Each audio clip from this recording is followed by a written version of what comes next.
Perut Ehsan, bahagian 3. Air itu pakai sepatu fizik. Aku takut. Jangan sentuh cecair itu. Ia adalah asid perut. Asid perut? Ya, asid perut ini berfungsi untuk melarutkan makanan supaya boleh diserap oleh badan. Dua tiga makanan kau habislah kita. Cepat, kita kena keluar dari sini. Mari.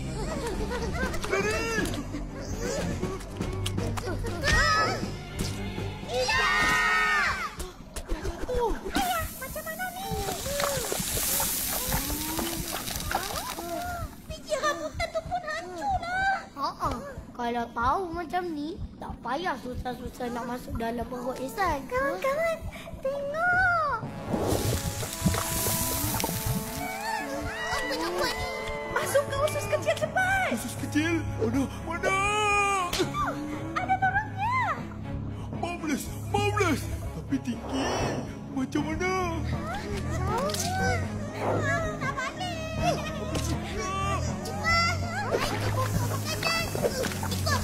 Ya.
Cepat Ipin.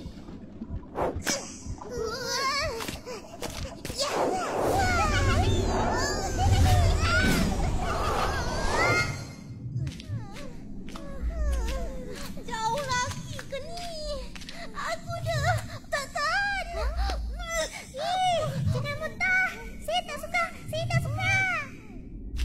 Panjangnya. Iya, panjang usus kecil ni sama macam ketinggian bangunan 3 tingkat.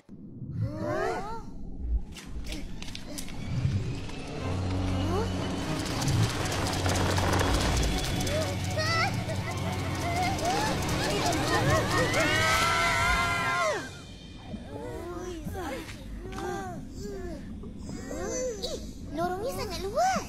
Sudah keluar. Mana pula ni?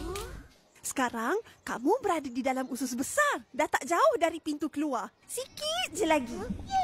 Kawan-kawan, jom. Lama lagi. Kita nak sampai dah penat. Busaya. Dah tak ada jalan. Ya betul. Alah, ini jalan mati. Apa? Bukan jalan mati. Cuma pintunya belum terbuka. Bila pintu tu nak buka? Bila Ehsan buang air besar?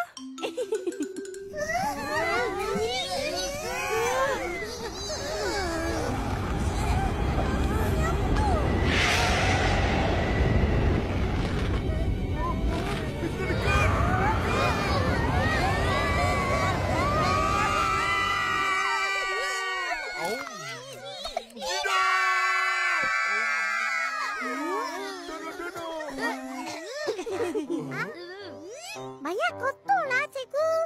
Tapi itulah proses penghadaman makanan dalam tubuh manusia. Cikgu, kalau biji rambutan tu dah hancur, kenapa perut saya masih sakit? Aku rasa sebab cacing dalam perut kau berjoget-joget. Dari mulut, masuk ke esofagus dan kemudian ke perut. Perut terus masuk ke usus kecil dan kemudian ke usus besar. Kemudian keluar.